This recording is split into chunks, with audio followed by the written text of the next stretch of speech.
Good morning. This is Larry McMillan with a market update on Monday, October 5th, before the market opens.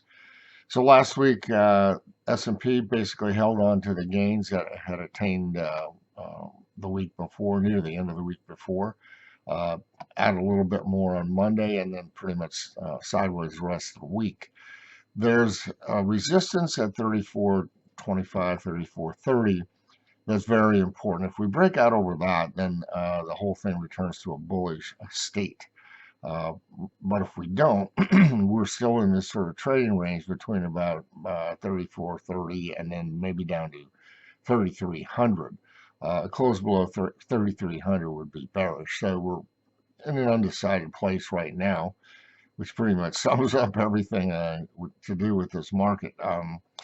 The equity-only put-call ratios are negative. They continue to rise out of what were very overbought conditions, and they're our major negative indicator. But surprisingly, breadth has become the more positive indicator, the most positive indicator of all. That's the only area that we had oversold buy signals from, near the recent lows a week and a half ago.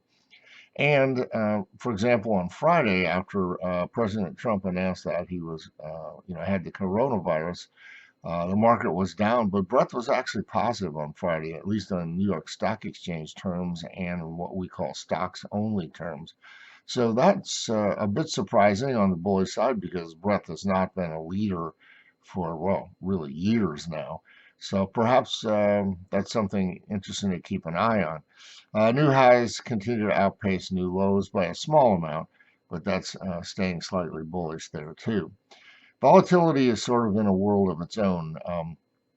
VIX is a 30-day looking forward calculation, and they take the two near a series of options that expire 30 days from now. So beginning tomorrow, both of those series of options will be post-election. So those are more expensive options. So VIX has a bit of an upward bias to it right now, not having really anything to do with the market's movement, with the stocks going down or anything like that, but just because of the post-election expensiveness of the options. The October futures, VIX futures, which actually are based on options that expire in November, SPX options that expire in November, they're quite expensive. And then November VIX options futures are even more expensive. So the term structure slopes upwards in the front end and then down after that. So all of our indicators that use the term structure are pretty much on hold right now until this election and post-election volatility gets out of the way. There really isn't much else to say about the term structure there either. It's in the same state.